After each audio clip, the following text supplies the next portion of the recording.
Barang siapa sibuk mengingatku sehingga tidak sempat meminta sesuatu dariku, maka aku akan memberinya lebih dari yang kuberikan kepada mereka yang meminta.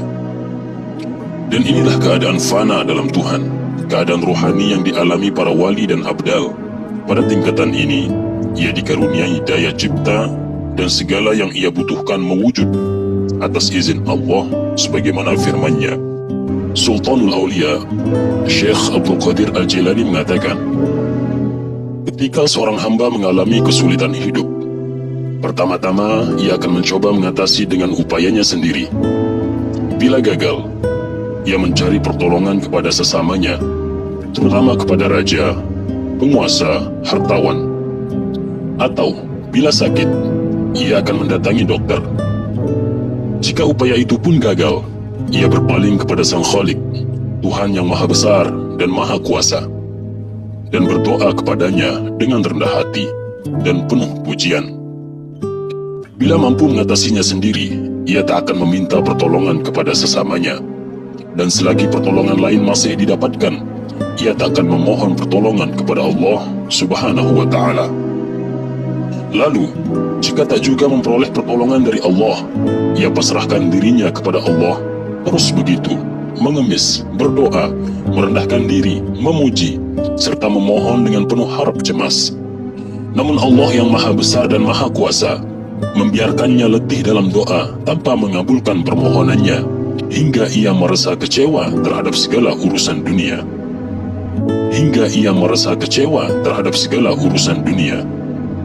Akhirnya, kehendak Allah mewujud melaluinya, dan hamba Allah ini berlalu dari segala perkara dunia, juga segala aktivitas dan upaya duniawi, serta bertumpu pada rohaninya semata. Pada tingkatan ini, yang ia lihat hanyalah kehendak Allah yang Maha Besar lagi Maha Kuasa.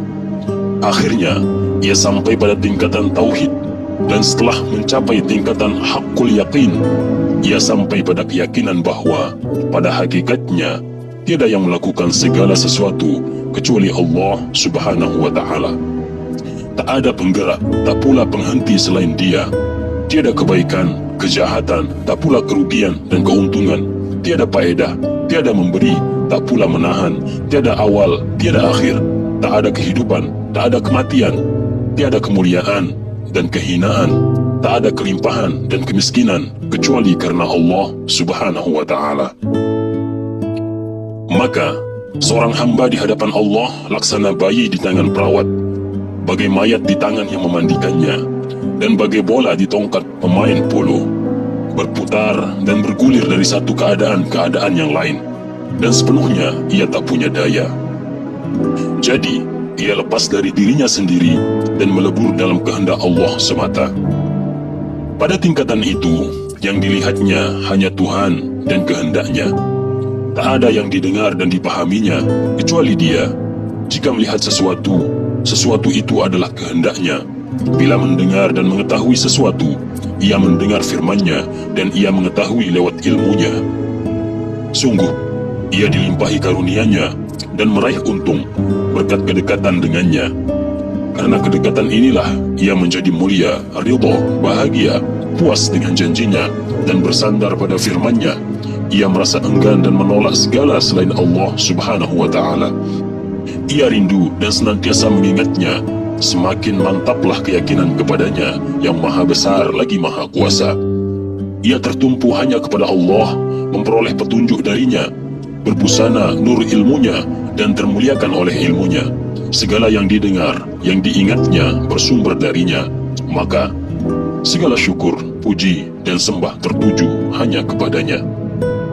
Nabi SAW menuturkan bahwa Allah Subhanahu wa Ta'ala berfirman, barang siapa selalu mengingatku sehingga ia tidak sempat meminta kepadaku, maka akan kuberikan kepadanya yang lebih baik daripada yang kuberikan kepada mereka yang meminta.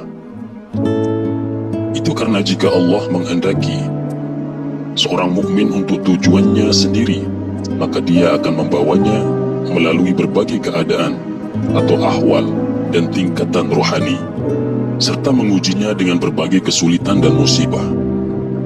Allah akan membuatnya sedih setelah senang, bahkan membuatnya menderita, hingga nyaris saja ia mengemis kepada orang lain. Namun, Allah menyelamatkannya dari menjadi pengemis saat ia nyaris saja meminjam kepada orang lain. Allah menyelamatkannya dari meminjam dan membuatnya bekerja mencari nafkah dan memberinya kemudahan. Maka ia hidup dengan upaya dan perolehannya. Semua ini selaras dengan sunnah Nabi SAW. Tetapi kemudian Allah membuatnya sulit mendapatkan rezeki dan memerintahkannya lewat ilham untuk meminta kepada manusia. Perintah ini sebenarnya samar dan hanya diketahui si hamba. Allah menjadikan tindak meminta itu sebagai ibadah baginya dan berdosa bila ia meninggalkannya. Tujuan perintah itu adalah agar kebanggaannya sirna dan egonya hancur. Ini merupakan salah satu bentuk pendidikan rohani. Ia meminta kepada manusia karena dikasihi Allah, bukan karena syirik. Kemudian Allah menyelamatkannya dari keadaan itu dan memerintahkannya supaya meminjam kepada manusia dengan perintah yang kuat yang tak mungkin dihindari, seperti perintahnya untuk meminta. Setelah itu, Allah mengubah keadaan orang ini, menjauhkannya dari manusia dan hanya bertumpu kepada Allah dalam mencari nafkah. Ia meminta kepada Allah segala yang ia butuhkan. Allah memberinya, dan dia tak memberinya jika ia tak meminta kepadanya. Kemudian Allah mengubah keadaannya dari meminta melalui lisan kepada meminta melalui hati. Maka ia meminta segala kebutuhannya kepada Allah melalui hatinya. Allah mengabulkan apapun yang ia minta.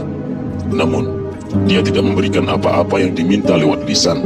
Sama halnya, ketika ia meminta kepada manusia, mereka pun enggan memberinya. Akhirnya, Allah menghilangkan orang itu dari dirinya sendiri, sehingga ia tidak meminta kepadanya, baik lewat hati maupun lisan. Segala kebutuhannya dapat dipenuhi tanpa melalui upaya atau tanpa diduganya. Maka Allah menjadi penolong atau walinya, sebagaimana firman-Nya, Inna waliyallahu alladhi nazzala al-kitab wa huwa yatawas salihin. Sesungguhnya waliku adalah Allah yang telah menurunkan Alkitab, dan dia adalah wali para soleh. Maka firman Allah yang diterima Nabi Muhammad SAW menjadi kenyataan, yakni, barang siapa sibuk mengingatku sehingga tidak sempat meminta sesuatu dariku, maka aku akan memberinya lebih dari yang kuberikan kepada mereka yang meminta. Dan inilah keadaan fana dalam Tuhan, keadaan rohani yang dialami para wali dan abdal.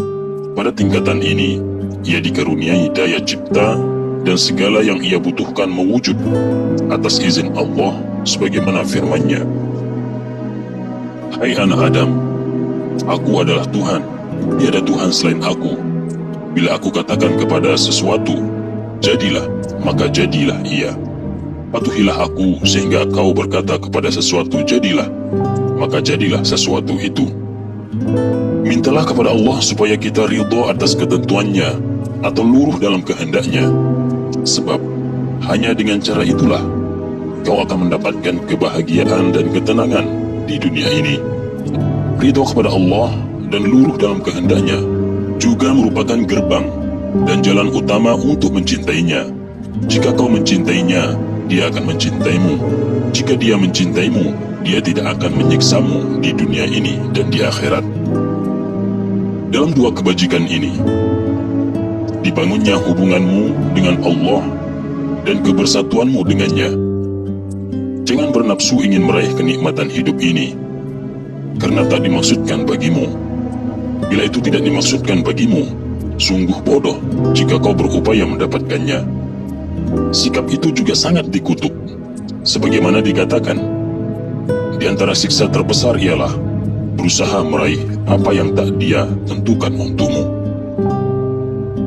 Sikapmu itu sesungguhnya disebabkan ketamakan dan penyekutuanmu kepada Allah dalam penyembahan kepadanya.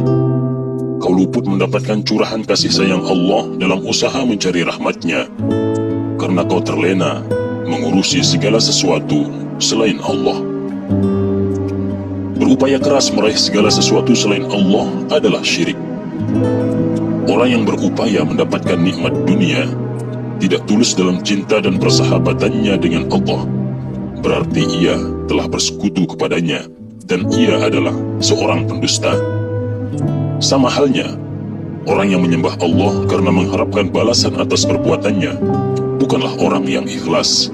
Keikhlasan adalah beribadah kepada Allah hanya karena Allah dan mengakui rububiyahnya, yaitu sifat Allah sebagai pengatur alam semesta.